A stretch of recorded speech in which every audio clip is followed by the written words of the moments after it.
Hey, Laura. Yep. For some reason, I can't get my camera to turn on. I could drop off and redial in if you'd like. Otherwise, I can keep. No, you don't need to have the camera working. That's fine. Okay. Hear Thanks. you. Perfect. Hi, Kevin. You're all set? Okay, thank you, Laura. I'd like to call the April 12th, 2021 meeting of the Town of Niskayuna Planning Board and Zoning Commission to order. Mr. Henry, would you please call the roll? Mr. Laflamme, Present. Mr. Screbutenis, Here.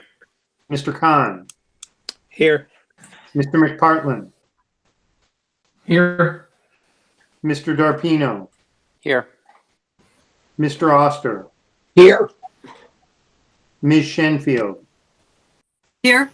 Ms. Gold, Present. Chairman Walsh. Here. Okay, thank you, Mr. Henry. All present tonight. First, we have the approval of the minutes from the March 22nd, 2021 meeting. Do I have a motion for approval of those minutes? So move, Mr. Chairman. I move for adoption by Mr. Screbutenis. Do I have a second? Second. And seconded by Mr. Oster. Does anybody have any corrections or comments to the minutes from March 22nd? I have none. I have just two minor corrections I saw. On page 2, line 40, Mr. Reuter, who spoke at privilege of the floor, resides on McGovern rather than Morgan. Okay. And then on page 3, line 108, it's just a typographical error on my last name, Shenfield. It said Shenfiled. So just a minor correction. What line was that, AC? It was line 108. 108. Okay. Thank you. And any other questions or comments regarding the minutes? I think those are pretty straightforward, those two typos, so we'll just look for approval of the minutes as slightly amended with those two minor changes. All those in favor of approving the minutes with those minor changes signify by saying aye. Aye. Aye. Anyone opposed? All right, hearing no one opposed, we'll approve the March 22nd, 2021 meeting minutes with those slight modifications. We have no public hearings tonight, so that'll take us right to privilege of the floor. Under privilege of the floor tonight, we have a couple items broken out, and the purpose of that is to try to keep any public comment regarding Knott Street together to make it easier for collecting any information we hear regarding Knott Street, and that's the only reason for doing that. By no means are we looking to limit the discussion under privilege of the floor. In the kickoff the discussion, I'm going to ask Ms. Robertson, our town planner, does she want to make any comments regarding the Knott Street proposal to kick this off? Yes, I do. Hey, Clark, while I'm doing this, Paul Briggs is still having trouble logging in. Can you send him an invite from your email? I sent it to him, but he's not receiving it. Okay, thank you. So, so the town of Niskayuna heard a lot of public comments during like Schenectady County's outreach for their project, and during some of the planning reviews that we had for that area in town. And so to address some of those needs that we heard, we hired an engineer to come up with some ideas. And the two main things that we heard during those discussions were, well, there's a couple things. More parking in that area for commercial businesses, traffic calming in that area. We hear that Niskayuna wide, but definitely heard traffic calming in that area. And then we identified just kind of a need for more safety at the intersection of Clifton and Crescent Road, just because it's so wide open there. And so we had a couple of problem statements that we were looking at. We put together a bunch of people, highway, police, fire, planning board, complete streets, a whole bunch of people to take a look at some of the preliminary ideas and see what was feasible. And then we wanted to get some ideas out there, get a little bit of initial town feedback to those ideas, and then roll them out to the public to get the public feedback. As it says in the mailer or the email blast that we sent out, it's conceptual. The town at this point does not have any funding to do any of these, and it's really it's just a way to work through addressing some of the needs that we heard. If we can find consensus on a plan there, and have done that outreach and have documented, what the public comment was, incorporate that back into some plans and get them to a place where there's a lot of public support, that really helps if we're ever going to do like a grant for it, or any kind of way of moving forward with it. We initially wanted to move it forward when the county was doing their project, but because it's still just in the planning phase, I don't think that we'll be able to do it on that timeline. But the idea is that we heard a need, and we're trying to do good planning so that at some point we'll be able to fill that need. So far, and per the mailer, like we had put out some comments. If anybody is interested, I can pop them up on the screen. Different ideas for different treatments in that area. We received 24 emails, 23 emails and one mailed comment, which have all been put into a packet and sent to the planning board. And I will continue to collect those. I'm still receiving them. That's totally fine. You can really just send to me anytime. I'm putting together a binder of that comments. We'll go through them. We'll identify, common ways, things that we hear. I can say right away that there's, I would say, almost universal opposition to the Almeria Drive mini roundabout. So we'll be summarizing those comments, and then we'll take a look at them and try and incorporate them in the next revision of the plan that we do. So we'll summarize those plans. And then the one thing that I did want to mention, because I did see so much opposition to the Almeria neighborhood roundabout, is that it's not meant to be, it's not meant to facilitate traffic. It's meant to be traffic calming, or be very similar to like a four-way stop sign, in that everybody has to slow down, and it's very small. So it may just be confusing the terminology for it, but regardless, the public comment on that is very important. I may just put out some information on it to anybody who emailed me about it specifically, just so that it's out there and understood. But yeah, so we'll summarize all these comments, have a good summary of them at the next meeting. And I do have, if anybody has any questions on any of the proposals, I can bring them up on my screen. And then I do know I have several people waiting on privilege of the floor to speak.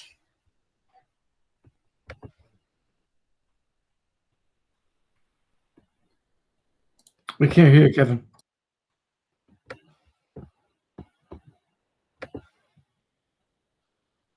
Kevin, I think you're on mute. I am on mute. Thank you very much. Sorry about that. What I basically said is that we'll start out with Knott Street proposal public comment.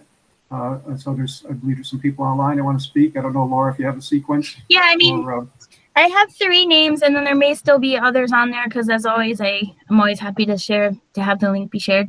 But the first person that did reach out to me is Shannon Risley from the Niskayuna Co-op. Is Shannon on the line? I see her. Hi there. Yeah, I'm actually just here. I'm the general manager of the Niskayuna Co-op. I recently took over a few months back, and I'm actually just here to listen and just to get information for the board. That's all. So thank you very much. Oh, okay. Yeah. So, thank you. Shannon, if you don't have access to any of the different alternatives, let me know. I'll send you the document directly. Hopefully everybody's able to download it. The next person I know that wants to speak is Janet Hollicher.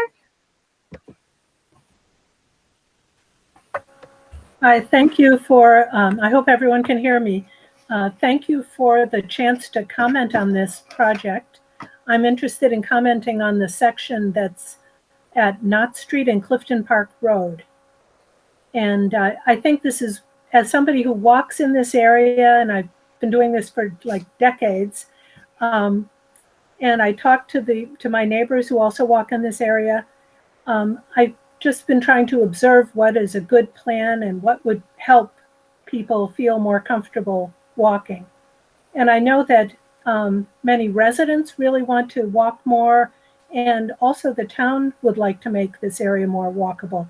So I hope that all of the discussion will lead in that direction. So there are 3 aspects of this that I wanted to comment on. One is the crossing of Clifton Park Road on the north side of Knott Street. Second is walking along Clifton Park Road and the route that you might take. And the third is the question of what to do about Crescent Road. So on the question of crossing Clifton Park Road, I think this is actually one of the biggest safety issues in that whole area, including the area in front of the co-op. This is even more significant, and I've met a number of people who were very concerned about it. So I think the whole plan to narrow the Clifton Park Road intersection with Knott Street is a very sound and really will be helpful. But there are a couple of modifications that I think would improve it from what I've seen on the concept plans. One is to not to do the corner rounding that is so popular all the time. Corner rounding allows cars to travel faster when they go around the corner and to turn sooner. And then from the pedestrian's point of view, it makes the crossing distance longer, and it means that the cars tend to be traveling faster when they do cross. So I think having square corners is a simple traffic calming method that doesn't require a lot of big engineering, and it would help a lot. Help the drivers slow and see, and help the pedestrians cross. Second, in that crossing, I'd like to see the sidewalk, instead of being offset to the north, if you look on the concept plan, you'll see that the sidewalk is kind of offset a bit. It's not right at Knott Street. I would like to see it at Knott Street because that allows the pedestrians to look up and down Knott Street and see what cars are planning to turn. And it also allows the drivers to see the pedestrians at the intersection and in the intersection before they make the turn. Whereas if you have the sidewalk offset in to the north, it's a riskier situation and people can't see as much where they're going and what's happening. The second aspect that I'd like to comment on is the question of walking along Clifton Park Road.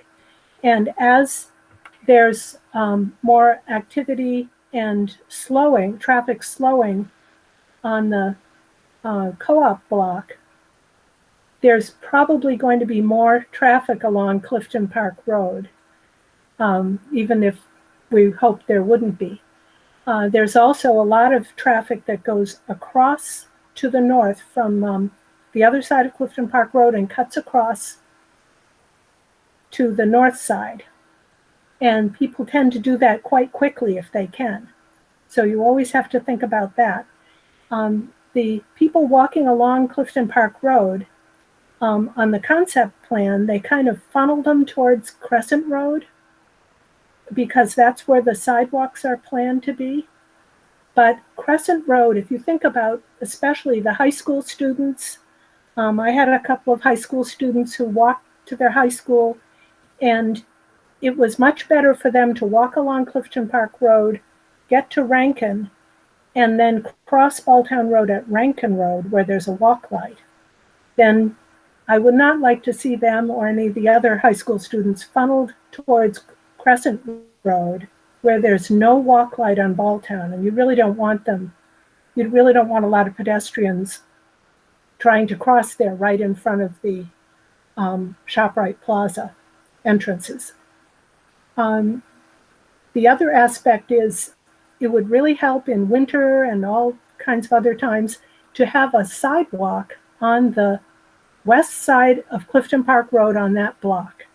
And if there's a lot of construction being done or planned or possibly planned, personally, I would like to see the money spent on putting a sidewalk on that stretch to make it safer for everybody just to walk, and the residents and high school students, because people of all ages are walking along that area.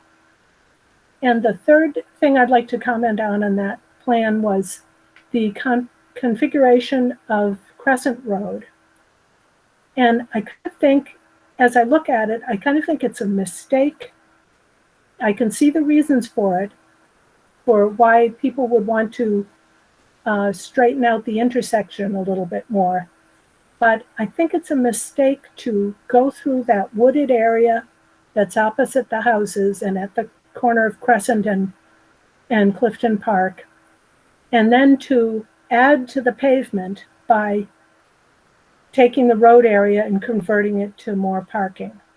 And I think that's going in the opposite direction from the way we should go if we want to make the area more walkable, more pedestrian friendly, more pleasant for people out on traveling on foot. And just to remind us all that if we reduce the number of people who have to drive everywhere, it makes it actually easier for all the drivers as well. So it reduces traffic congestion in general.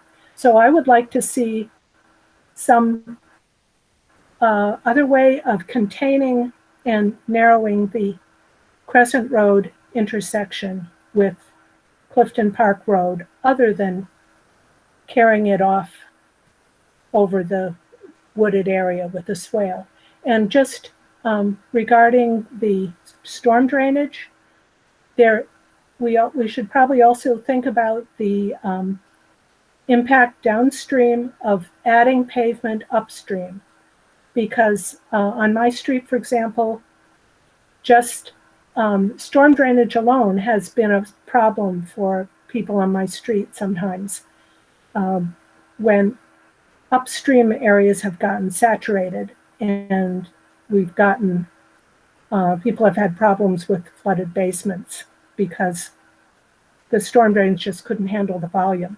So in general, it's probably a better thing to reduce the amount of pavement upstream instead of adding to it the way this particular configuration does. So thank you very much for the chance to comment, and I look forward to seeing how the plan progresses. Thank you, Janet. Thank you. The next person that I think wants to speak is Nick Spagnoli. Yep, he's here. Go ahead, Nick. I actually was also really just on to listen and observe. I didn't have too much feedback at the moment. If anything, just since I'm here, my only questioning was kind of on the roundabouts. My initial impression when I saw those were I live on Via Del Mar, right on Via Del Mar and Almeria, so that's obviously an area of concern for us. But my initial reaction when I saw that was,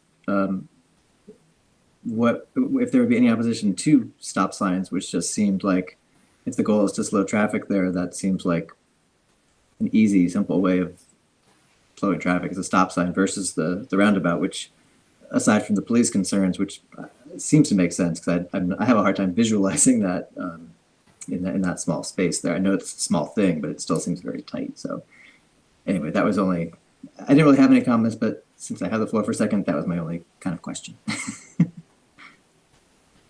Thanks, Nick. Yeah, we did actually receive some comments about a stop sign there. So that's one point that we'll mark up when we're going through all the comments that we got. Those things can be tough though. And stop signs are not traffic calming, whereas a tiny little circle actually is. So that's why we look at all the alternatives. Nick Zarelli, I think you're just here to listen, but did you want to say anything? I am primarily here to listen, but I will take just a couple minutes to say a couple comments. So I followed the Knott Street project early on, attended the public session that was held quite some time ago, and then also expressed comments there, and also attended the virtual one that was held last May that was kind of primarily focused on Via Del Mar and the concerns expressed by the residents there. I live on Clifton Park Road, just on the south side of Knott Street, only a few doors in. So I'm kind of well aware of the traffic problems in the neighborhood that come through. On several occasions, We've seen cars pass buses while buses are trying to pick up kids on our street. I've kind of expressed many comments, and at this point in the planning process, I'm happy to see that the plan was changed to accommodate the concerns of the Via Del Mar residents, specifically about the entrance to the parking lot for the parking lot that's on the corner of Via Del Mar and not. And and I've looked at some of the plans regarding the roundabout to kind of and the traffic calming, and I'm not sure exactly those are the best solutions yet. Visualize it as expressed earlier by others is a little bit hard right now to put that in perspective. But I would say that at this point, there are perceived or actual concerns by residents in this area, and I think the best and most prudent thing to do for the town is to think long term on this, and to really assess and measure what the real problems are, and think about solutions collectively, and not focus on one street or one particular intersection, but think about the whole entire area, so that solutions are developed collectively, and we don't end up putting solutions in place that just push a problem from one street to another. So that's my general overall feeling about where we are in the planning stages, and I hope the planning board and the rest of the town continues that, and the residents come together to kind of just think about this collectively in these streets, using the committees that are in place, this one in particular, but also Safe Streets and whoever it is, to just come up with good solutions that really affect everything. I think every kind of neighboring street around that area has some level of concern, as was expressed earlier.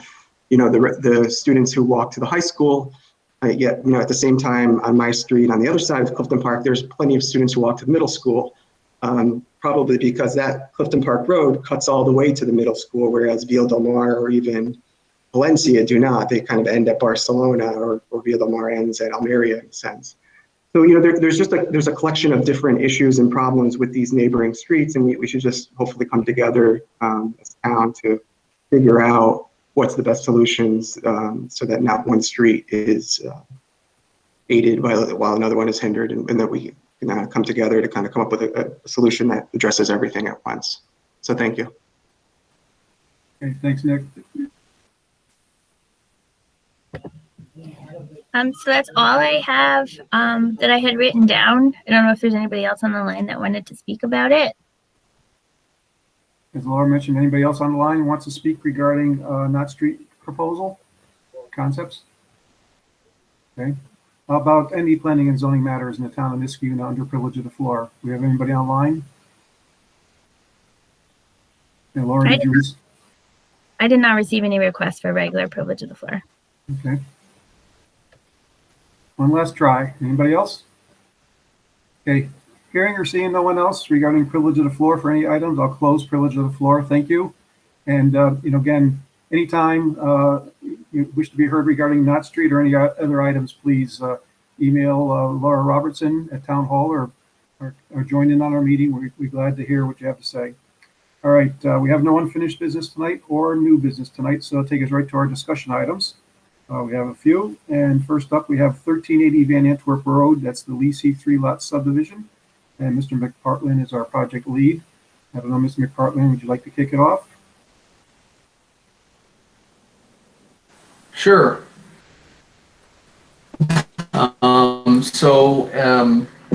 As you'll recall, at our last meeting, we discussed in detail some of the considerations for completing our seeker process. The next step is to classify this and make either a positive or negative declaration. We reached a bit of a standstill there with some of the factors that we should be considering in connection with that determination. I don't know that there's too much progress to report. Some of the outstanding items are listed in the agenda packet, including a a review by the engineering department of the drainage analysis that was performed in 2019, as well as some clarity on the this subdivision being considered part of a common plan of development, as well as a more minor issue regarding the water supply to the two new proposed homes. So I wanted to have some discussion amongst the planning board and just hear from Laura or the applicant whether or not we have any more clarity. My biggest concern would be just if we received anything in writing, either designating this as a common plan of development or not. I know that we thought we had a letter from the DEC to that effect, but what I'm hearing now is that it was an email, and that we may have to make our own determination there. I also just wanted to note, included in the agenda packet is the recommendation from the Conservation Advisory Council. You will recall that the CAC recommended a positive declaration. So I wanted to have a little conversation in light of the fact that they're not going to be reviewing this again and restating or revisiting their recommendation. What relative weight do we want to assign to that recommendation, given that a major factor in their recommendation was the historical significance of this parcel? So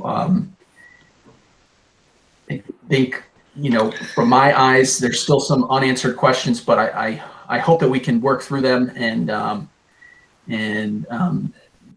maybe be in a position to call for a resolution for a seeker determination.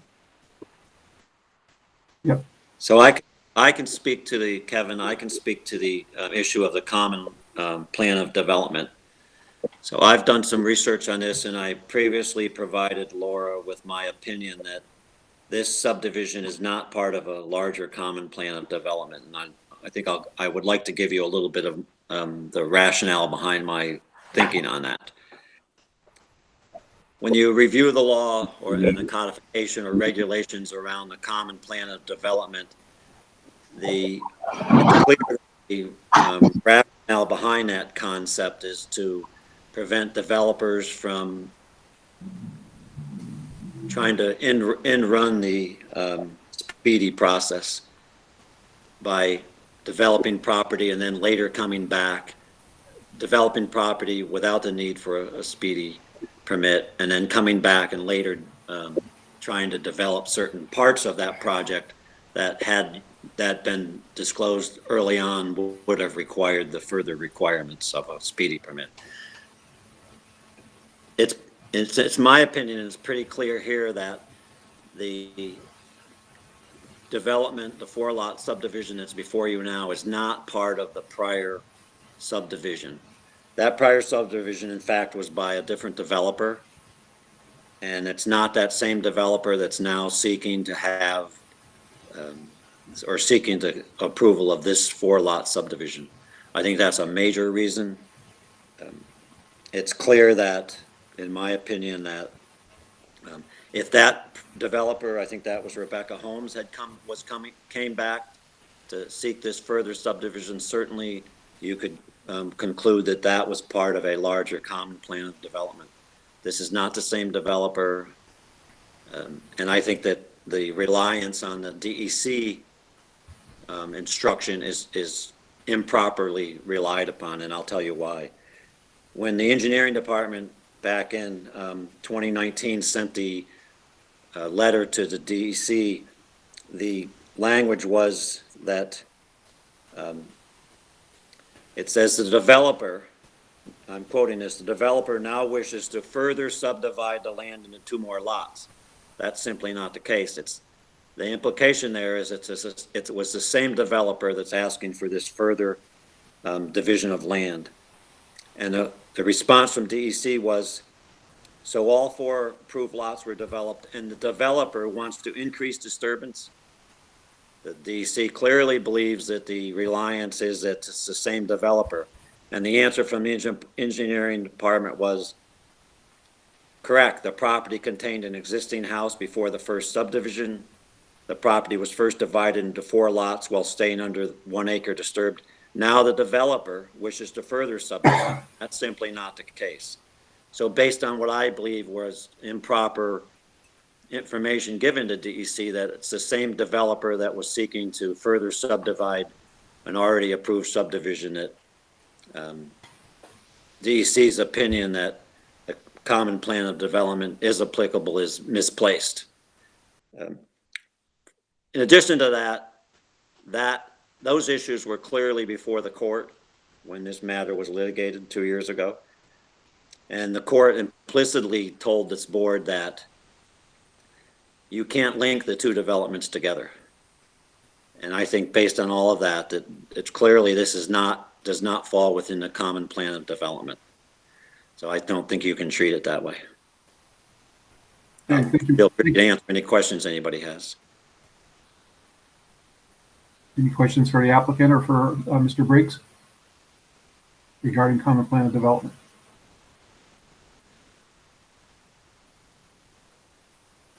Any concerns? So we are not waiting for any further, we are not expecting any further information at this point. From DEC, Mr. Oster? Yes. I'm not aware of any. Okay. We are not waiting for anything from DEC. Okay. That was back in July of 2019 that we were told that information. That was prior to the court litigation. If I understand the drainage analysis that was submitted, which was included in our packet, it did take into consideration the runoff from the previous development as part of that analysis. I think you have your engineer, Mr. Lisi, on tonight for this project. Is that the case? Is that a true statement, what I'm saying? Yes, but I think he just left to attend another meeting. Okay. So he's not if here. you take a look at the some of the sketches there, it shows the water coming from the previously developed sites onto this proposal. So it is taken into consideration, at least for the analysis portion of the project, or for the drainage portion.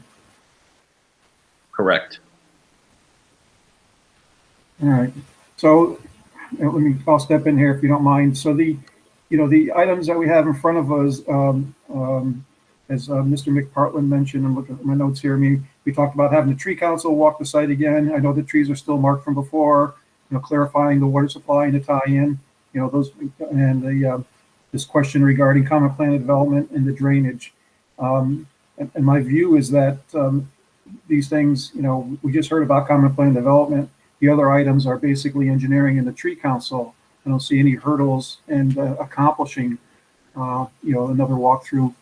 One of the comments that I had was that the previous drainage analysis was with the garage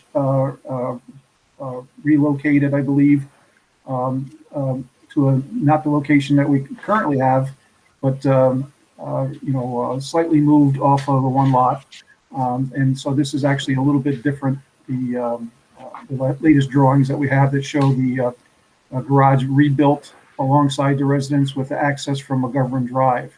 So one thing I think, Mr. Lisi, that we, at a minimum, we need some kind of a statement from your statement or analysis, if required, that the changes that have been made in the site plan or in the proposed subdivision don't impact the analysis that was performed. The previous analysis states that we're able to decrease the amount of runoff from the site, and we want to make sure that that's still accurate, and whether moving the garage actually improves the less runoff, or what's the impact of doing that? It appears that there probably be less impervious surface because of the driveway being removed, but I don't, just appears to be that way. So any information that you or your engineer can provide on that, I think would be also helpful as we go forward. Okay, we'll do. All right. All right. Any thoughts from the board? Comments? Okay, last time, where we left off last time, I put it to the floor to decide whether we were ready for a negative declaration and calling for a public hearing. So, calling for a resolution, I think that's where we're still at, I'll be honest with you. And I still think we need to address that negative deck and calling for a public hearing. And what we could do tonight is be in agreement to have that for the next meeting. So we wouldn't have the public hearing the next meeting. We just have a resolution issuing the negative deck and calling for the public hearing. And the next meeting is, I believe, the 26th of April. That would put the public hearing in May. And if there's any concerns regarding any drainage or engineering, the applicant, and we'll have additional time to address those. And then we'll hear what the public has to say at the first meeting in May. And if there's anything new that comes up, obviously we could have the applicant address any concerns that come from the public. So I'm going to propose that, and I'll ask Mr. McPartland where he stands, but that we have a resolution issuing a negative declaration and calling for a public hearing at the next meeting. Thoughts, Mr. McPartland? Are you okay with that?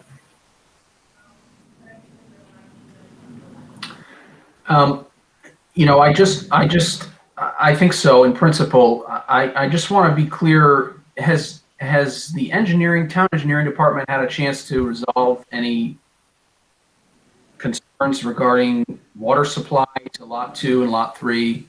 And have they reviewed the proposed stormwater management practices, to which I'm referring to our two rains? One is daylighting into a catch basin on the corner of Van Antwerp and Hilltop, and one is daylighting into a adjacent property, 2456 McGovern Drive. So the developer has reached out to the engineering. Oh, sorry, I'm getting feedback there. About water line, and the engineering department is trying to get back to him. Matt Yetta was out. He had to have surgery. So that's on our end, and they are trying to communicate back and forth to work the water line out. But I mean, that's engineering wise, definitely doable. They just have to work that out amongst themselves. They have looked at the engineering for the stormwater. They haven't done a full analysis because it was fluid, and they won't often sit down with the full plan until we kind of are like, okay, here it is.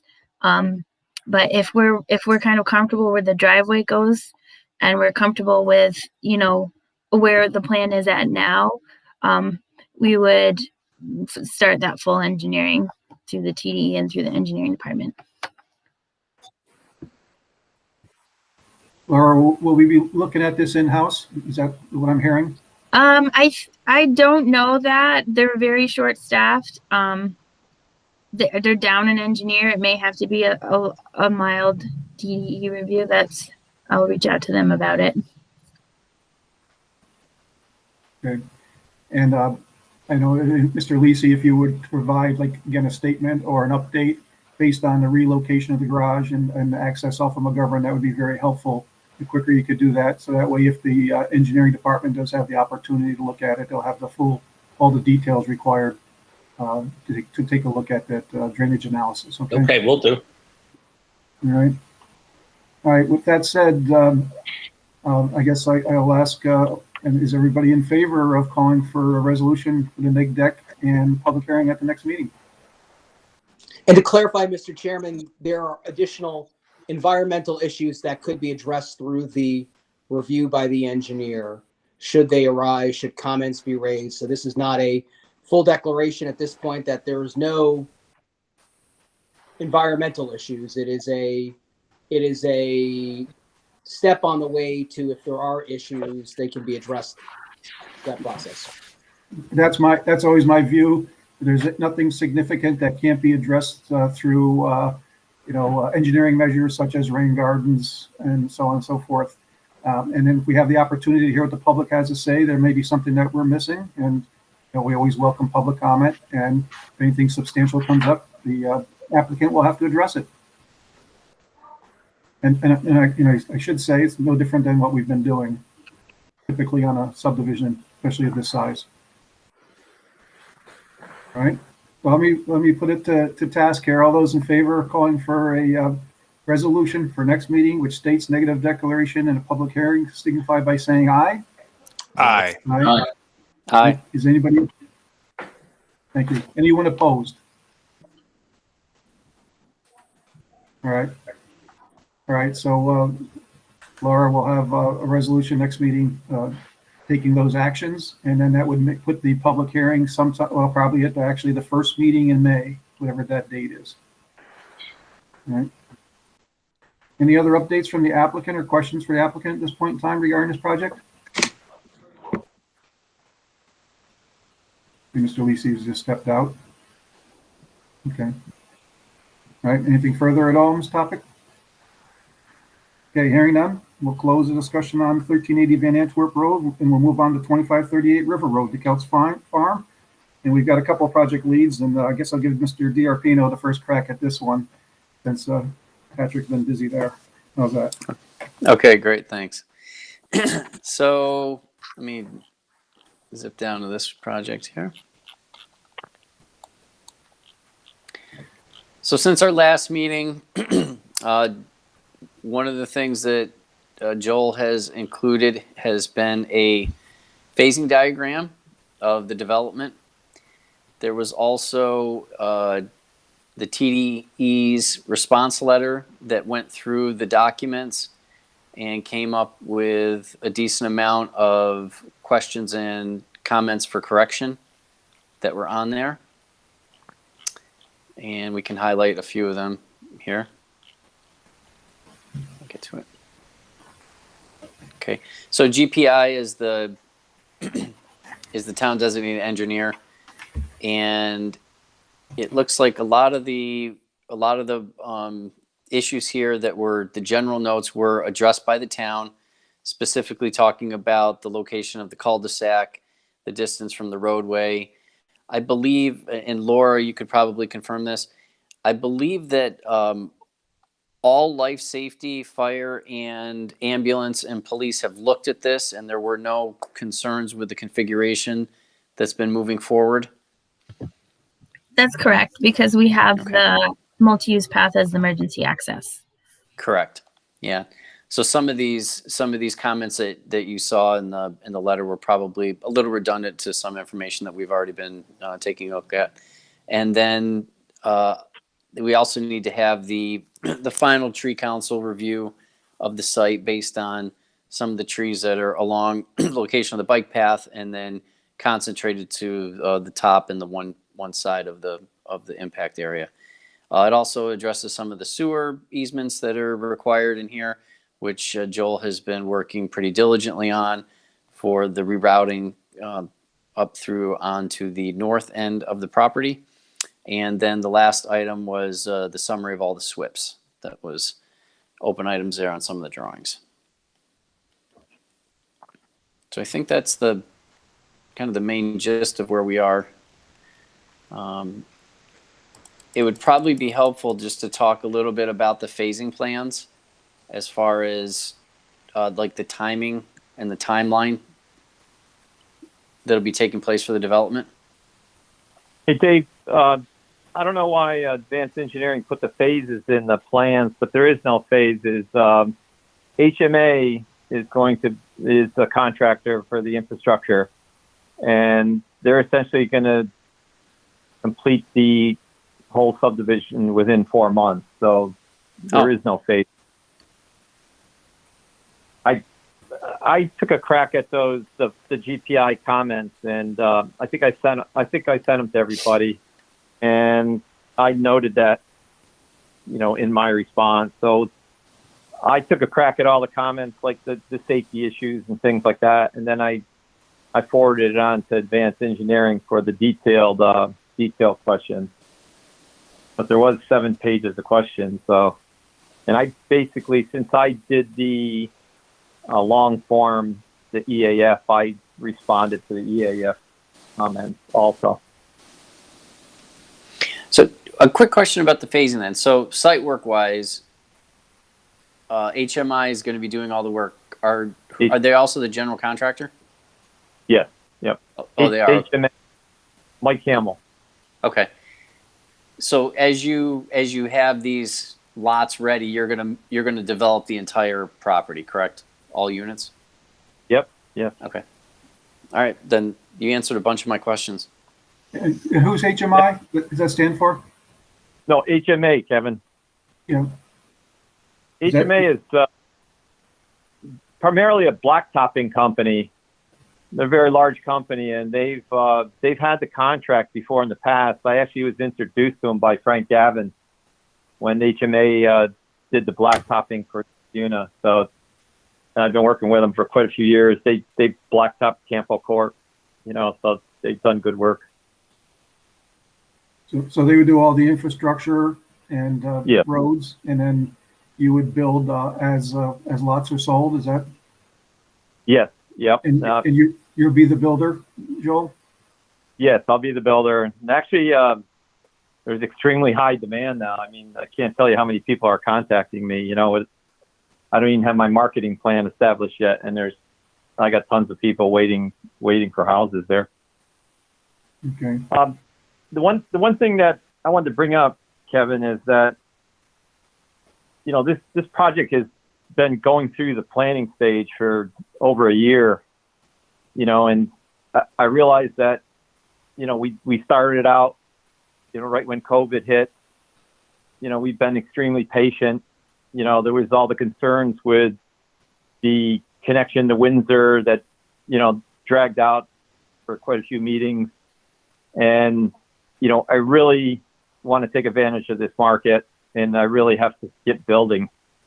And I thought tonight that you were actually going to call for a resolution for the preliminary subdivision approval pending the TDE review, like you did on Overlook Park. Going through the comments, there's 7 pages of comments, but there's nothing there that will affect the design of the subdivision, and there's nothing there that will change the tree clearing. And what we're looking for right now is just to try to kick off and do the tree clearing. I mean, we have to get going. We can't just keep putting it off another 2 weeks, another 2 weeks, another 2 weeks, another 2 weeks. I mean, pretty soon the building season is going to be gone, and this, I don't know how many subdivisions come before the planning board where it takes over a year to get approval. Just remember, Joel, and I just got to say this, is that this was an average density development, which we support, but by, going that route, it also, put the town board in the controlling path also. So it's not a typical subdivision, but I hear what you're saying.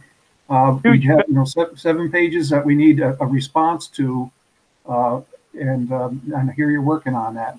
So I guess my question would be for Laura, Dave, or Mr. McPartland, what other outstanding issues do we have in order to get to that point for approval? Major issues. Clerk and I did recommend to call for the resolution. You don't have to take action on it, but we can prepare it. That was our recommendation in the agenda statement. Was it the recommendation? Okay, I'd have to pull up the agenda statement. Okay, so sounds like the planning office, Joe, is in agreement. And I knew there was a lot of comments. I did read the TDI report. There's so many of them. I wasn't sure whether any of them were really significant or not. I'll be honest with you. So I was going to leave it to you and your engineering to give the response. But we typically we look for something from the town designated engineer saying that they're in concurrence with your assessment and your response, and that they're okay, or if there's any open items that are in disagreement, they're ones that can be resolved reasonably, and then I think we'd be okay. So I guess I'll ask David or Mr. McPartland as project leads. Do we want to have a tentative resolution, and assuming that Joel will get a response to GPI and we'll hear back from GPI prior to taking any action? That's one way of handling it. Based on that assumption, I'd be comfortable with that. I just, the TDE comments, the TDE letter does reference the tree clearing plan. So, I just wanted to make it clear that we would want to have the applicant respond and allow the TDE time to respond back to the town with a second review letter. Yep. And so that would have to happen within 2 weeks. Is that doable, Joel, for you to get that quickly to TDI? Yeah, sure. I mean, we turn it around within days. It took the GPI and the town weeks to come up with a few responses. I mean, some of those responses need town input also. We need to know the details of the crossing signals. The town has to give us a make and a model so we can go out and buy them. And then in terms of the long form, the EAF, the TDE brought up a concern that there was a spill on the site. All right. The spill happened prior to us owning the property, and the spill was caused by the town of Niskayuna. So Niskayuna has to respond to those TDE comments. I mean, the sewage that overflowed onto the site was caused by the town of Niskayuna, not by Bezoin Properties. So there's issues in there that the town has to address too.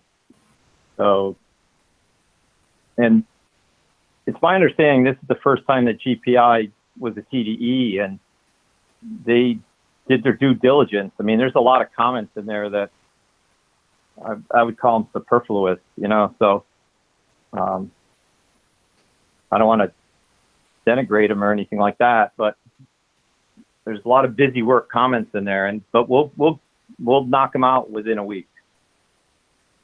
All right, well, knock them out in a week, and then it'll give GPI, we need at least a response to them saying, okay, here's, there's a few lingering, maybe the town's going to have to take some action, or there may be some open items that may have to be handled later on at a pre-construction meeting or someplace in time. And we do that, so I'm okay with that. But we need to turn it around pretty quickly in order to, feel comfortable for the next meeting to have that resolution giving approval. But it'll save us 2 weeks is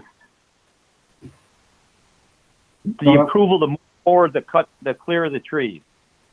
The tree clearing plan is the tree clearing plan. I mean, I had it surveyed. There's blue flags, for the tree clearing limits. The tree council can go out there anytime they want. They can mark trees to the cows come home, or to the flowers grow on Kelp's farm, but it's all there. It's not in my hands. I mean, I don't control the tree council. I'll meet them out there if they want. I could show them the flag. The tree clearing limit drawing has been submitted. Our tree plan has been submitted. So I don't know what else to tell you. All right. We just want to get going. Yeah, I understand, Joel. All right, we'll get your response in. Laura, we don't, maybe you can contact GPI, let them know that we're going to have a quick response, kind of get them set up so that they can hopefully do a quick turnaround and get it in their schedule, and so we can support.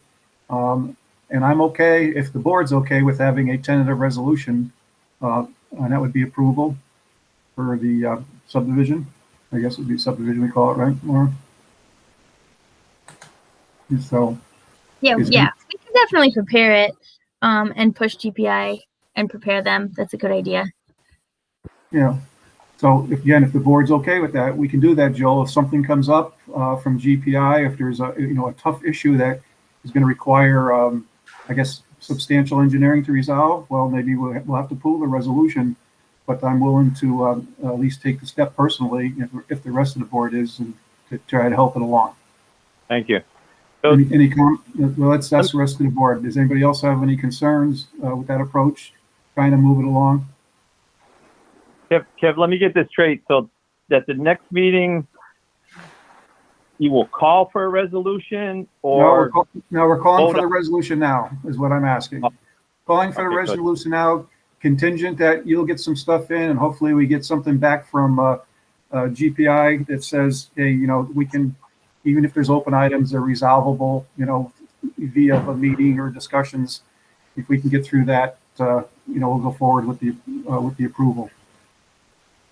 Joel, what would be helpful with this letter is that if you can get through most of the responses and then pare this down to maybe about 10 to 12 important items that may potentially be discussed before the next meeting. And if you could get those to the the planning department, at least we would have the opportunity to work on them before the next meeting, or if you wanted to have a quick session. And I agree with you.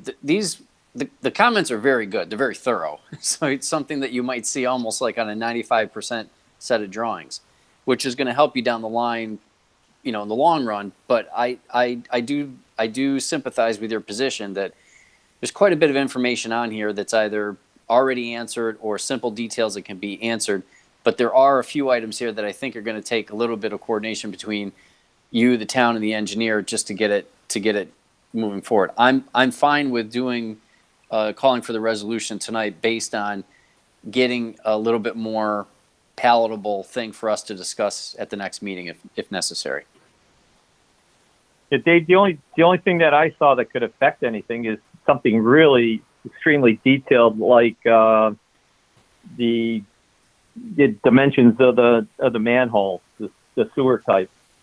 You know, HMA is already submitting cut sheets, you know, to our engineer. So we got to hope that HMA didn't go out and buy anything yet, you know. So that's the only thing that raised the flag with me. But everything else, there's nothing there that would change any kind of engineering.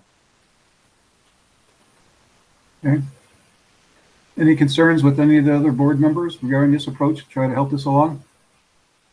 And Kevin, this is Paul Briggs. I'll just report that Joel's provided me with all the deed descriptions. He's given me the title search, and with Art Prascarella's help, I'm prepared to, the deed almost done. So Joel's gotten all that information to me for both the deed for the Forever Wild and also the common plan, or I don't want to call it a common plan, the plan for the walk path. So we're moving forward on that, and that'll be ready probably by the end of the week for Joel to be signing. Okay, thank you, Mr. Briggs. Okay, so seeing no one opposed, and we'll take that approach, and we'll see if we can help this along. And again, the ball's back in your court, Joel, of course, to get the first response to keep this moving forward. All right. Appreciate it. You know, we understand. It's been, you know, it was a tough project. It's a tough project, tough piece of land to develop. Lots of concerns, but I think we're there. Okay. Okay. Thank you very much. All right, and thank you. I will note my concern remains And which is that? the lack of a proper emergency access. All right. All right. Well, I think we've addressed the emergency access creatively, personally, so I think we're in good shape there. And I disagree that it's a suitable solution. All right. Thank you, Ms. Gold. Anything else? All right. We'll move on. 3410 State Street, site plan application for an addition to replace the storage POD. And again, Mr. D'Arpino. Okay, so since the last meeting, we've got some elevations from Mr. Serafini on what his 6-month milestone submittal was for. And it was reviewed by the Architectural Review Board the past couple days. And I think that they have a general idea of what the footprint of the building is going to look like. There were a lot of basic questions that came up as far as, you know, the lot configuration and what some of the setbacks were. So it seems like that the footprint of the building, we do need some little bit better detailed floor plans so that we can see how those elevations look together. if you've taken a look at the at the elevations that were provided, they have a lot of blank facades, and I don't know if that's for security purposes or for storage reasons, but a lot of times a building that looks like this, we might want to have some fenestration, but without being able to see those floor plans, it's difficult to determine what's actually going on inside of the building as far as what's going to be stored in there. The verbal review that we had from Mr. Serafani was that most of it is going to be storage. There's not going to be a lot of retail space. And then anything upstairs would not be open to anyone from the public. It would only be used for either employees or additional storage.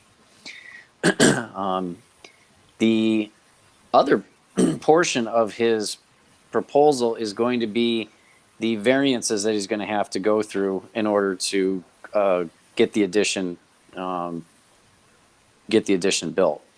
And so part of it is the dual use with the car lot and the guns and ammo store. And then there was a good chart that was included in the packet that explained the setbacks and then also the number of parking spaces that are going to be required. So all of that culmination together is a lot of information that I believe is going to be going to the zoning board, correct? And at this point, I think it's, are we recommending to the zoning board at this point? Yeah. Okay. Yeah, I think what we need is, I was talking to Laura earlier, I think where we're at, make sure we have all the correct information in order to do the denial letter. We get the denial letter, then we'll be able to take action and make our recommendation to the ZBA. I believe the planning office would review all the submittals to date, make sure they got enough information to write the denial letter. If there's anything that's missing in order to do that, we'd have the applicant provide that. And once the denial letter is ready, I believe at our next meeting, we could take action on the recommendation to the ZBA. And that would make it, put it on the ZBA schedule for, I don't know if it would make May or not, probably too close, right? That might be too late for May. What do you think, Laura? We might be able to squeeze it on May. I think the only thing we're missing for the denial is the distance of the addition to the lot line on Albany Street. Do you guys have that? Yeah, this is Matt Hoffman. Craig has hired Insight Northeast. He has retained them. It's an engineering firm, survey firm. They did do a survey of the lot. I am trying to help Mr. Serafini get through the process to get to the point where we can start actually designing full site plans and architectural plans. We haven't gone through and done interior layouts and architectural plans yet because we don't know if this is a viable project yet. Basically, we want to make sure we can get the variances that we need. If the ZBA says, no, you can't get a 40-foot building, you can only have a 30-foot building, why are we going to spend the money to design interior layouts when we just shrank the building by 400 square feet? So we're just trying to get to the point right now and give high-level concept plans to what we're trying to accomplish to get to the zoning board and get their comments and what they are going to allow and what they're not going to allow. So those elevations, they're pretty generic. We're trying to match the existing building with the roof overhangs, window types, window sizes. As you stated, yes, there are a lot of big blank walls. However, we do have windows on two sides of the addition. The one side doesn't have any additions, just like the existing building that's there. And in fact, one of the ideas is to make those windows as fake windows or false windows, so we can have uninterrupted space inside with our layout. So it looks like a residential building, but they may not be real actual windows. They'd be faux windows to make it fit into that, residential type look of the building. But again, these are all things that we're going to get to down the line, and not necessarily that we want to tackle right now, because like I said, it's not until we have a viable project and get through the variance process. It's kind of a waste of money to do it now. So to answer your one question about the current variance, he's got an 11-foot variance right now for the Albany Street setback. He would be asking for, I had that here, I believe it's 44 feet with the new proposed design. And that would be 44 feet in total, not in addition to the 11. Correct. Because it's a 50-foot front yard setback off Albany Street. As you know, the lot is non-conforming lot right now. There is nothing about the lot that conforms. Side yard setbacks, front yard setback off Albany Street or State Street. Okay. Yeah, so I know we did just get a survey. If you guys can just email that information to Clark and I, we can prepare the denial. I think we could get it on the May meeting. That would be fine with me. And then that gives us 2 meetings, the end of April and the first May meeting at the planning board to make recommendations to the zoning board. Laura, I can send it over to Clark again, but that was all in the same email with the survey. So he should have it at that point. But, you know, if there is something missing, just tell me and we'll resend it. And that includes parking spot variances required based on the new square footage and so on and so forth? Yes. So the original, the configuration that Mr. Serafini has right now, there are no parking variances required. He currently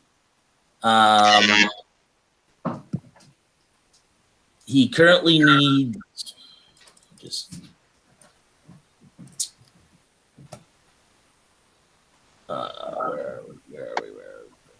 So the total parking spaces required based on the 1,200 square feet and 250 square feet for retail and service stores, which is the gun store portion, and the automotive sales, which is Crown Motors.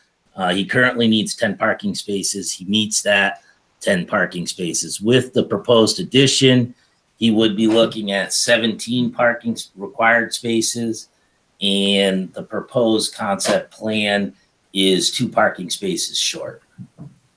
However, if we go for some automotive display areas, 2-spot, you know, however many the zoning board is going to allow, that's going to cut down into that, the variance needed. So if they allow 2 automotive display spots, we would need a variance of 4 spots, and so on and so forth. And we just need, obviously, the clarification so we understand, you know, what the requirements are, what the deviation is, so that we can make our recommendation. It's a good point you bring up about, you know, non-conforming, because that would probably be something that we would help make our decision for our recommendation to the Zoning Board of Appeals. And then, of course, you have to submit your paperwork also to the ZBA, justifying, you know, the extent of the variance requests and why that's what you need, and so on and so forth. And we always take a look at that also. All right. So David, we just basically, okay, we'll have the planning department work on a denial letter, and we'll share that, of course, with the applicant and, you know, and the applicant, Mr. Hoffman, make sure we're all on the same page. There's no discrepancies. And then if we have that, we can hopefully be in a position next meeting to make a recommendation to the Zoning Board of Appeals. And then we'll send you off to the ZBA and wait for your return with the outcome of the ZBA. And then we'll get into the details, like you said, what's inside the building, the layout, not what's inside, but the layout, and how that impacts the aesthetics of the outside of the building. You know, the looks along Albany Street, since it's basically, you have 2 fronts of this building, 2 front yards and 2 fronts. And I think it could enhance Albany Street. I think it could be okay.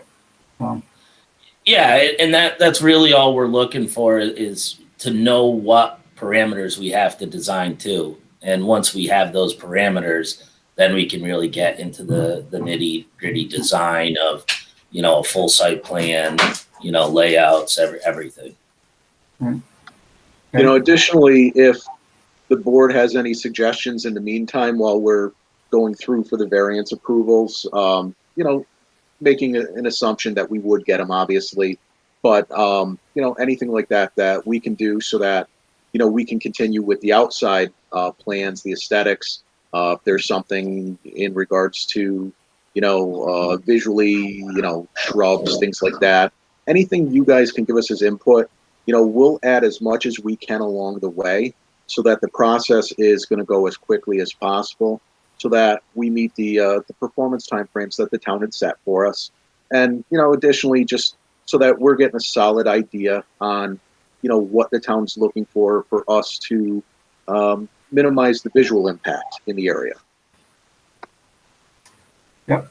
And we do that during the site plan, and I'm sure Mr. DiArpino will have some suggestions, and the board can get out there and take another look at the property. But basically cleaning up the property, by removal of the storage container and, any overgrowth and so on and so forth would just complement the neighborhood, is my view. And again, it should improve the looks from Albany Street is the goal here. So, David, do you have anything else on this at all? No, just the recommendation, just to try to make this as thorough as possible. It's definitely one of the more complex ones that we're going to be recommending to the zoning board because of the existing conditions, the dual use, parking, display areas. So we just want to make it as concise and easy to present and try to get it as streamlined as possible so that the zoning board isn't bouncing back and forth between items. So if you're ranking parking to say, hey, look, we need 17 spots, but we can only fit 14. We want to give them the reasoning why we're requesting the 3. And if it's a really good reason, then we want to state that in there and make sure that you're just well versed on the reasoning for each of the decisions that you're making. And having a floor plan, I think, would be helpful. I think more information, especially going to the zoning board, is good. If you do have anything that's a little bit more detailed, even on the existing building with a diagram of the proposed building as a block with the maximum extent you want, I think that would be fine if you have it. If you don't, then you got to roll with this plan that you have. And it just seems that, at least my experience with some of the zoning cases that I've seen or been to, the more information you have, the more helpful it is. So depending on how much you want to put into it at this point, you guys can make that decision, before you send us the last round of information, and then we'll work with what you have. Okay. Good, David. I agree. Dave, just one comment I had just in talking with Craig, that maybe needs to be part of the plan as well, is I think the intent is to have the pod somewhere on site while they're constructing the addition. So I don't know whether that would have to be part of the plan to the ZBA for another variance to have the pod elsewhere on the site while the construction is going on. I don't know if that's something that gets rolled into that or how you guys handle that. I mean, the question would be for Craig, but I think it would be essential that you have to have that, correct? Yeah, for what it's storing. If you could move it over to the one end of the lot during construction. I consider it at that point, it would be like construction storage, for materials, for obviously anything else on the property that needs to be secured while the building might not be secure. I do feel that it is imperative that we maintain it on the property during construction. And obviously, as discussed, when construction is done, so is the pod. That sounds really... I think what Kevin, the chairman's question was, or what Clark was stating, we can move the pod around the site, but it's never going to be, because the site is non-conforming, the 50-yard front setbacks overlap each other. You don't have a spot on this site where you can put the pod that would be a conforming location. The entire lot is non-conforming with the 250-foot setbacks. So I guess to ask to locate someplace even rarely, I believe is the question. Yeah, you broke up a little bit there, Mr. Hoffman. Maybe it was just me, but I think I mean, there's a couple of ways to approach it. One is that you know, in your submittal, you make that statement. You know, we're going to need to keep the pod, and here's where we're going to put it. And maybe the ZBA doesn't need to take action on it, and I'll tell you why. Because if you're approved for construction, there's a lot typically, you know, a construction company may have equipment or storage containers on site during construction. So I don't view it as a serious problem to be able to get through. But it would be nice to know, you know, where you think you're going to be putting it, so we can at least have that discussion and include that in any recommendation that we make, because we can make a statement regarding that in our recommendation. But wouldn't if he pulls a building permit, wouldn't that nullify the rental of this current pod and then roll that into a new building permit? We've given him 2 extensions to keep the temporary conics on site. But if he pulls a building permit, then wouldn't that negate the current pod rental and go into construction? I'm not sure what the question's for. My view is that once you go into construction, you may have a pod on site. I guess my point was I was trying to make to handle construction equipment, debris, whatever, or temporary storage until you finish your construction. So I don't know if there's an issue or not. I guess I'd defer to Laura on that one. Yeah, I think that if it went to construction, it would get a new, as long as you've gotten all the variances and all the planning board site plan approvals, it would get a certain time frame to be there in conjunction with the construction. But I do think, to Clark's point, it would be good to just know where it's going to be moved to. So you can look at, you know, what the impacts are temporarily to parking or any of those things, just so that we understand what the site's going to look like during construction, because it is such a large, it's like normally you just get it's unusually large for construction. Not saying that that's a terrible thing, but I do think that it would be beneficial to have the plan, especially if the construction was going to go into winter or whatever, just logistically understand how that whole site was going to work through construction. Yeah, and I agree with Laura, because things we look at too is like impacts on traffic or visibility, you know, for motor vehicles, depending on where you choose to put it. You know, there may not be any concern where you put it on site, but we should know where it's going to go. Okay, I don't see that as an issue for us to give you a location for it, and you know, that way, you know, we might present you with 2 different options, so that way, as the construction comes, if one works out better than another, but you know, we'd make sure that you had that information well in advance so that you could see whatever impacts it may have. Yep, and if there's an opportunity to downsize it or replace it with 2 smaller units, you know, I'm not sure if you own that unit or if it's a rental, but you have. I own the unit. You own the unit? Okay. Yes. Okay. All right. Any other thoughts from the board? Concerns? Questions? Sounds like we have a path forward. You know, let's get the information, get at least a draft of the denial letter to the applicant, and make sure we're all on the same page with the area variances required, and then we'll move forward at the next meeting. And if you get it in soon, Craig or Mr. Hoffman, I'm sure Dave and I and others will take a look at it and before the next meeting, so there's no surprises if we can. All right. Absolutely, we'll work on getting it done ASAP. Okay. Yeah, I mean, you're going to look for a project description, basically, is what you guys are looking for. You know, I know Dave has asked for the architectural plans. You know, I don't foresee us getting those in time. and I don't foresee. I mean, we'll talk offline, me and Craig, but I don't think he's gonna retain an architect just yet to do those interior layouts. But you know, we can get a good project description and compile all the plans and surveys that we have right now to give a clear and concise status of where the project is and what we're asking for. Yeah, we need enough for the ZBA to make our recommendation. We understand that, you know, the interior layout and architectural work, you know, the cost until you get your area variances. So we understand that. Okay. Right. Okay, anything else for the applicant? No. No, okay. All right, well, thank you, and we'll look forward to getting a draft. Make sure the planning department has all the information to get the first cut and a denial letter so that we can start working on our thoughts for recommendation to the zoning board of appeals.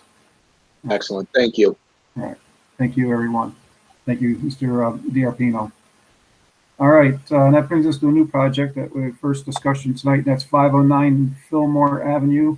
It's a new minor subdivision that was included in the packet. Do we have applicant online tonight? I'm Joe Bianchini with ABD Engineers. I'm online. Can you hear me? Joe? How you doing? Okay, well, we received the information in the packet, and so it's this is new to us all. And I believe the planning office clerk, was that you that marked up those to help try to clarify what's going on here? It was a little confusing. Is that you that marked those up? I appreciate that. So I don't know, maybe Mr. Bianchini, maybe you want to kick it off and kind of summarize what's happening for the board? Okay, yeah. Mr. Martell owns 3 parcels of land. 509 where he resides, and 537 adjacent to that. And then there's also a parcel labeled number 2 on that location up at the corner of High Street and I think it's Gardner Avenue in the back. Those are both paper streets. They're not developed. And then he's attempting to acquire what's labeled as parcel number 3 there from the town of Niskayuna. It's a vacant parcel. And then what he'd like to do is essentially combine the 4 parcels into 3 parcels. He would have parcel number 1, which is where he lives, which would be, I think it's a little over an acre in size. The next parcel to that would be parcel number 2, which is, I think it's 80 foot wide on Fillmore Street and goes back 250 feet or so to the paper street in the back, Gardner Avenue. And then parcel 3 would be where there's another home that he owns, and that would be a separate parcel. So it would be 3 resulting parcels. All of them would meet or exceed the R2 zoning requirements. No construction is proposed. It's simply lot consolidation and lot line adjustment for these parcels. Okay. The lot, so lot number 3 is there's an existing home on it as proposed, and that is already a non-conforming within the, due to the setbacks from. It's it's pre-existing. Pre-existing non-conforming, right? Right. All right, and number 2 would be, I assume someday a lot for sale. Lot for sale, yes. And it would have 2 front yards, and the setbacks recognize that there's 2 front yards on that also. Mm-hmm. Okay. Right along the paper street. Is that correct? That's correct. Okay. All right. And then the other question I had is he's pursuing procurement of that piece of property from the town. I don't know if has Mr. Briggs heard of that before? Is there something? Is there some action being taken now on that? Have you been approached, Mr. Briggs, regarding that? I haven't talked to Mr. Briggs. Mr. Martell has talked to somebody at the town. I don't know who, with regard to that. If that sale were not to go forward, it looks like we'd still have a conforming lot there'd be no harm and foul, just that the town would still own that land. Is that a correct statement? I believe so, yes. I have a question for Joe. This is Paul Briggs, Joe. Yeah. Is the piece that the town owns a very small little piece in the corner? Yeah, that's the small piece. I think it's 35 foot of frontage on Fillmore, and it goes back to 114 feet or 140. Can't read it. But yeah, it's a small, it's a lot that is really a non-conforming lot. You couldn't really put a house on it. So some time ago, I sent an email to your client without a response. I didn't know he was still interested, but he should either call me at my law office, and that number is 372-5689, or answer my email. Okay. I did send him an email to find out if he was interested and didn't hear back. But now that I know he is, I would ask him to try to get a hold of me. Okay, yeah, I'll have him get a hold of you. Thanks, Joe. Okay. All right. I mean, so it's like a re-subdivision lot line adjustment, like you say, Mr. Bianchini. I guess I'd open up to the board. I mean, it seems, whether or not the town sells the land or whether or not he procures the land, it seems reasonable with your explanation on what I saw. Make some nicer lots, and one's already pre-existing non-conforming, the other lots are conforming. So, I mean, that's always a good thing.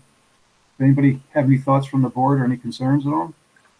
Is it, if I understand that Gaston Avenue is a paper street, but at some point in the future, just, if it were to actually become a real street, could lot 2 be further subdivided and still be within the code? I actually believe that Gasner Avenue may be deed restricted as parkland. Most of the remaining paper streets in the area are, because it's part of the Woodlawn Nature Preserve. Okay. It's a good question. Mr. Bianchi, I don't have it in front of me. What size was proposed lot 2? How many square foot would that be? Looking that up, let me see. Lot 2 would be just about a half an acre, 0.49 of an acre, 21,200 square feet. Yes, technically, I guess you could subdivide it in the future, but as Laura pointed out, it's all preserved land back in there. So I can't imagine it would ever be developed back there as a full street. There'd be no reason to.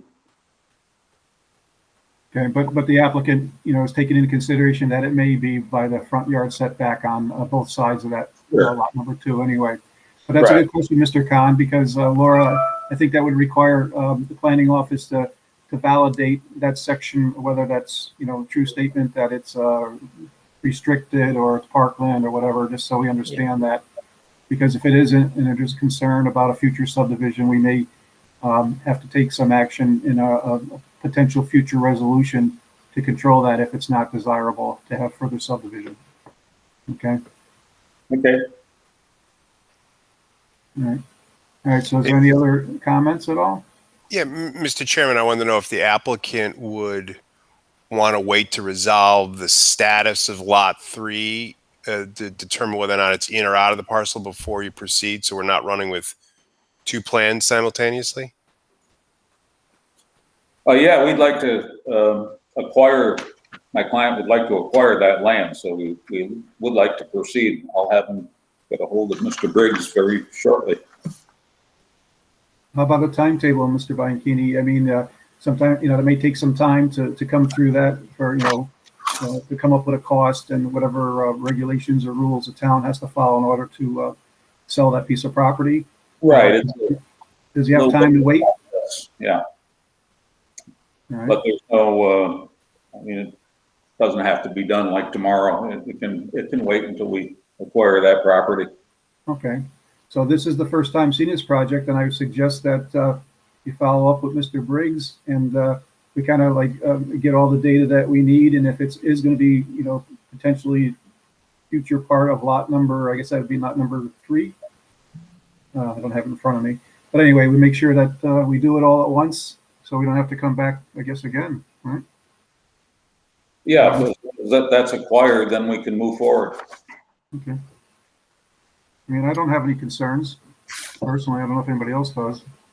I don't know if you guys, you can do sketch plan approval with some allowance for modification. If you generally like the idea, you could do the sketch plan approval, which might help with any town board process that he has to do.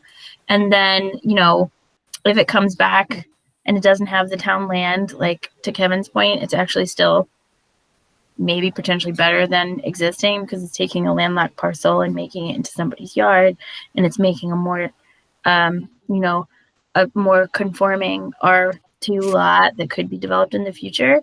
So, it's just a thought. You could do sketch plan approval if you like it, and then let the chips fall with the land, and then he can come back with the full application once he's gone through that whole process. Just to give him direction. Yeah, would a sketch plan approval would have a caveat on the town parcel there, without it, you're saying, Laura, do the sketch plan approval, or maybe with a note saying that this may be added at a future time and either way it's approved, kind of thing? Yeah, I would say a note on the sketch plan approval would definitely indicate that town board approval would be necessary for the town unit parcel. But yeah, because generally speaking, yeah, I think that you could actually do it with or without it.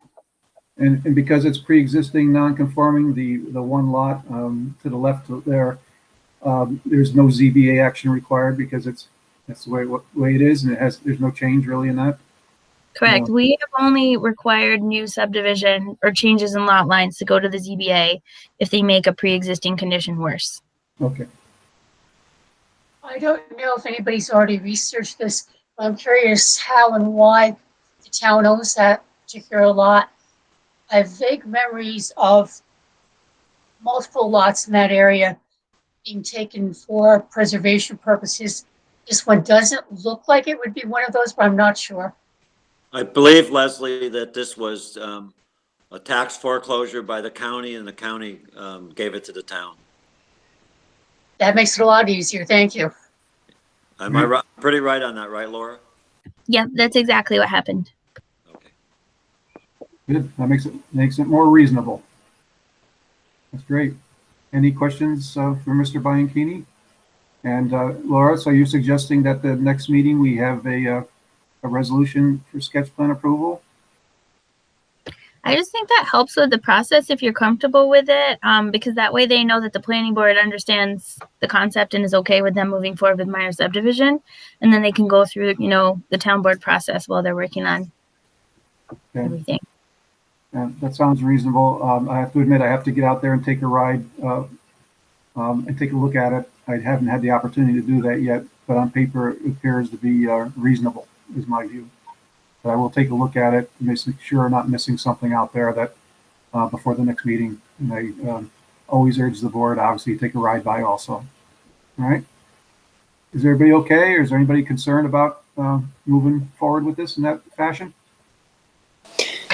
One question I see is that lot number 540, which is behind lot number 3, if you go down to the next page, that seems to be locked in behind all the other lots and the paper street.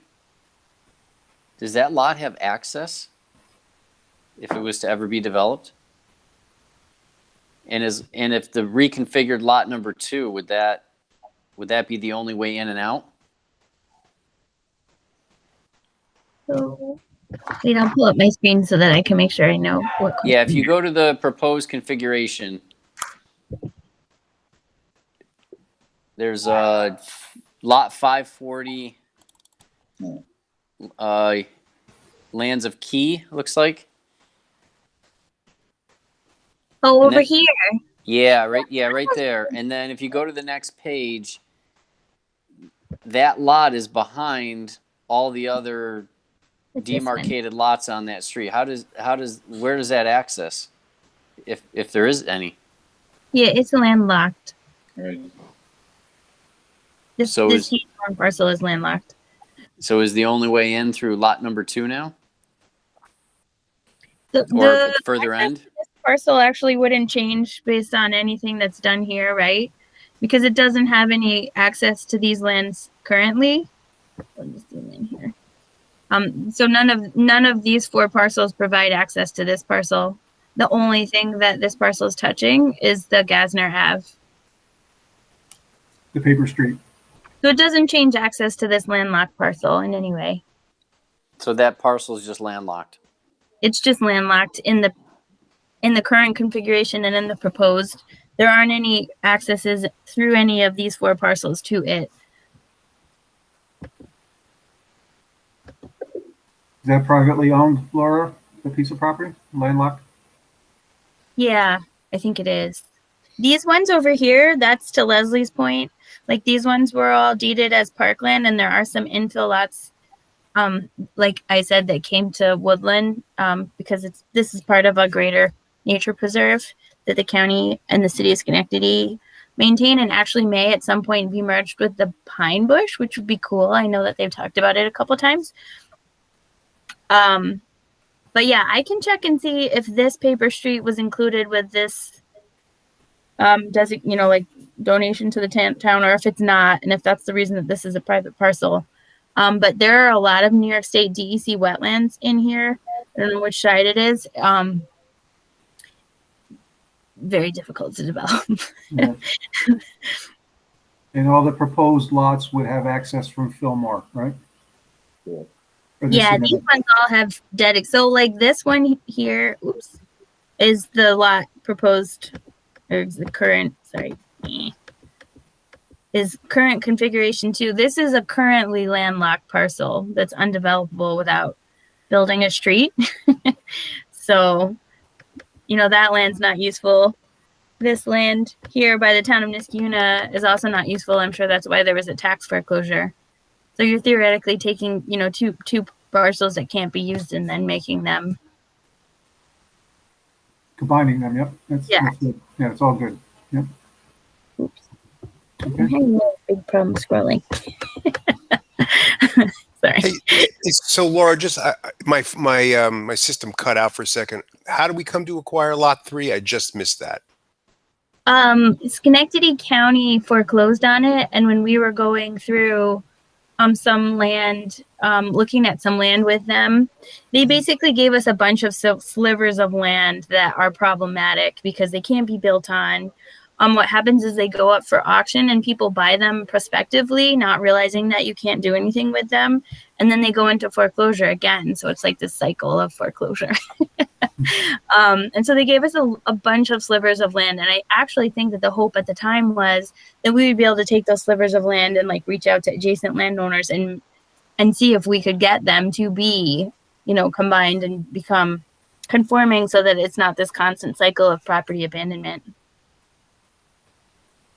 Thank you. Okay, well, let's take a look at it, and we'll have a tentative resolution for sketch plan, Laura, for the next meeting. And anybody has any concerns when they view the property or questions, just please reach out to the planning office and we'll share any questions that come up. And the applicant will work with Mr. Briggs regarding the potential procurement of that piece of property. Seems reasonable. Okay. All right. Anything else or questions for Mr. Bianchini or for the planning office? No? All right. All right, thank you for that for tonight.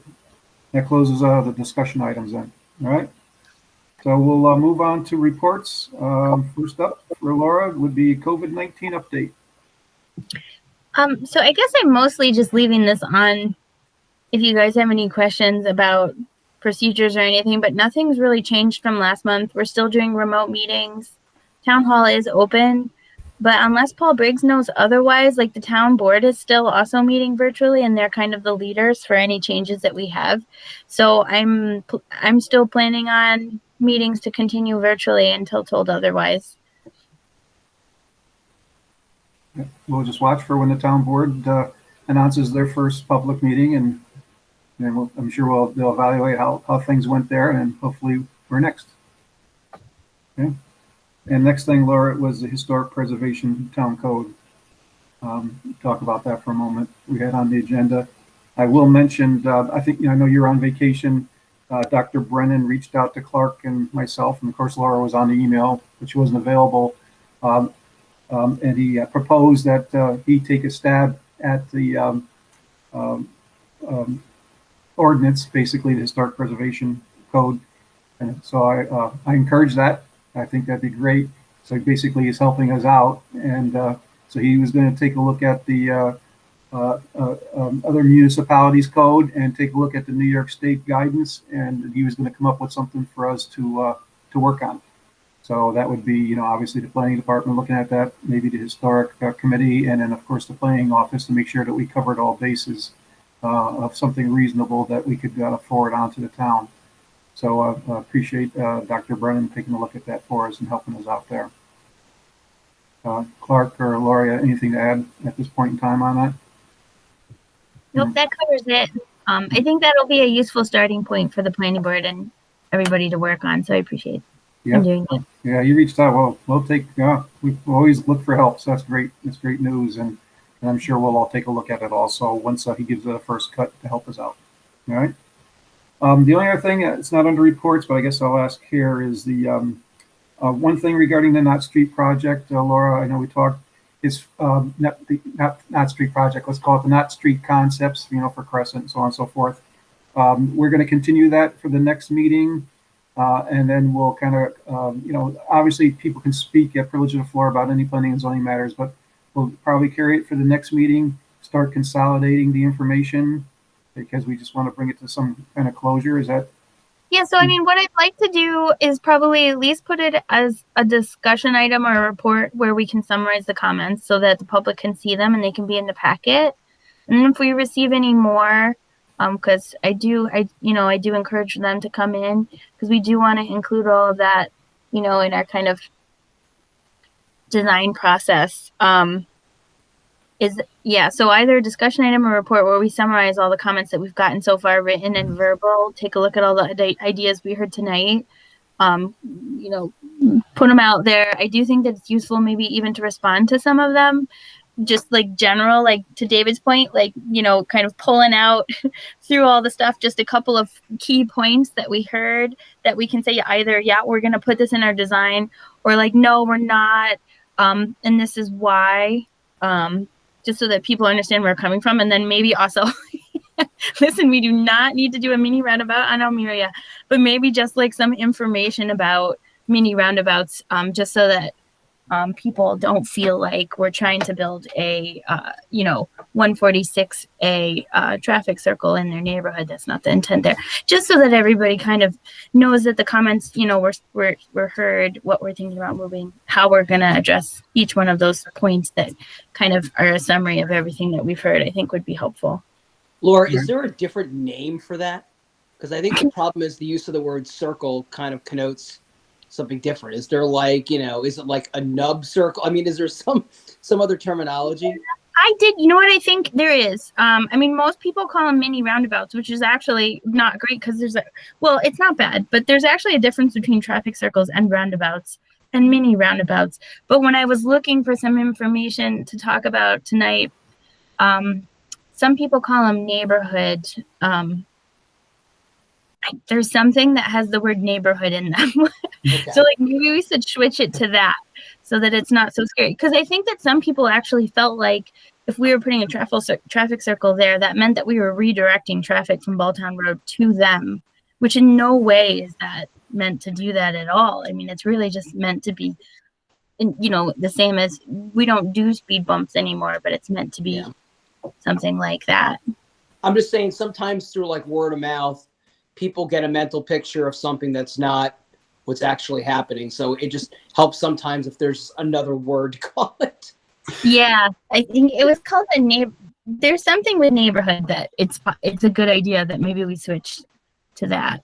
Hey Laura, but just to confirm, this is Chris. Whether it's a mini roundabout, there's still continuous flow. There's no stop sign. And I think when I read the letters, my takeaway was that what they were concerned about with the circle was that it's not necessarily pedestrian friendly because traffic can always move. There's no pause. There's no stop. That was what That's how it landed with me. And in certain areas, I agree. I love circles, but not where there's a lot of pedestrians necessarily. Yeah, and yes, and these ones are meant to be much more pedestrian and bicycle friendly. But I think generally speaking, the best treatment for mini roundabouts is uncontrolled neighborhood mini roundabouts. I'll go find what the other term is actually uncontrolled intersections. But I do really appreciate in those comments, and I had put that in our summary email out to the public, that we don't want to do something here that causes problems elsewhere, in a neighborhood wide kind of treatment is really something that I think the town would want to strive to achieve, like overall planning for Old Niskayuna, because all streets are kind of suffering these same issues. And that's why we really like the demonstration projects that we're working on. So maybe a demonstration project with a mini roundabout, because I found you can actually just, buy them or rent them or whatever and put them down on the street for a second. And if people are like, wow, that is a disaster, then we just keep moving on, because people did not like the chicane. So we're going to try speed tables now in Old Niskayuna, I think, and see how those work. But putting them down and getting feedback from people, I think is really useful, because like they were saying, it's really hard to understand what these things look like, which is why temporarily putting them down, I think, is really helpful. Right, and I think it's a great point that we share all the information that we've gotten. So as you're already working on consolidating all the input we have, and maybe the next planning board package would include all that, so everybody can see the feedback that we've been getting. And of course, it'll be shared with the committee that's reviewing these concepts also. Okay, and one other thing I have before we move on, and that was, I saw an email, and it looks like the Hilltop proposal for the subdivision has been pulled or tabled. Oh, yes, it did. Yeah. Hilltop did withdraw his subdivision application, so we won't be reviewing that anymore. Yeah, thank you for noticing that, Chairman. Okay. I just want to make sure the board knew that. I know there's a lot of work that went on that, but looks like he's going to try to get the house done and sell it as is where it kind of stands. So. Yep. All right.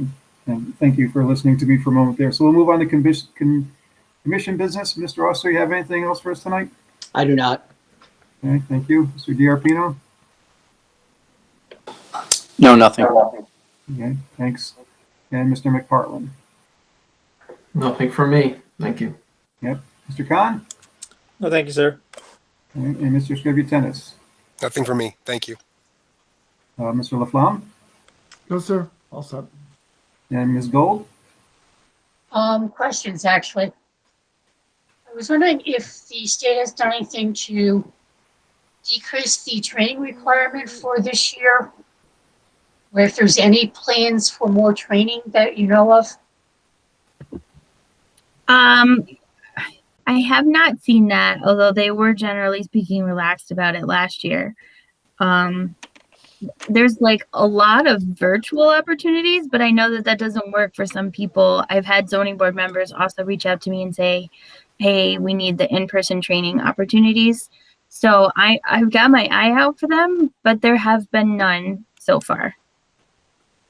Okay, and then on an individual level, I'd like to know how many requirements I need this year, because I think I had an excess from last year. So when it's convenient, doesn't have to be right away. Yep, I'll look into that for you.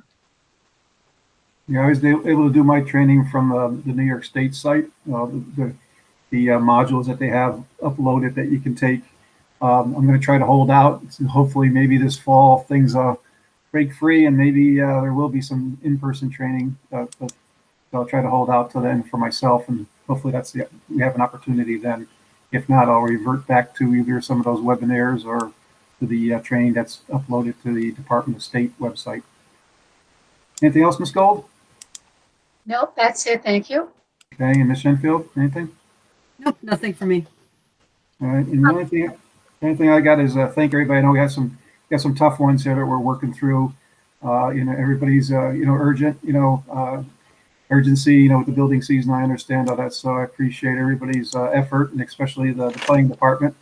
And I know they're a little busy over there, and appreciate all the hard work they're doing for the town. I very much appreciate Clark. Kevin, do you just want to ask if anybody wants to be project lead for the Fillmore project? For Fillmore. Sure. Anybody like to be project lead for Fillmore for the sketch plan and proposed changes in the lot lines? And if you're not ready to think about it tonight, just give us an email tomorrow. How's that? All right. And then we'll get there. I think we're in pretty good shape otherwise. I mean, the historic preservation town code, that's, I guess by some it could be considered a tough read. So I appreciate Dr. Brennan taking a look at that. And what we'll do is, try to, get down to it and look at it hard. It's not an easy read, but we'll get through it. Okay. And anything else? Anybody? All right. I have nothing else. How about a motion to adjourn? Motion. Motion adjourned by Mr. Khan and seconded by? I second it. Mr. Oster. Now, Mr. Oster has his hand up first. Thank you, Mr. Oster. All right. All those in favor of adjournment signify by saying aye. Aye. Aye. Aye. Any opposed? Okay. Hearing no one opposed, we'll adjourn the April 12th, 2021 meeting at 8:53 p.m. Thank you, everybody, and have a great evening. Good night. Take care.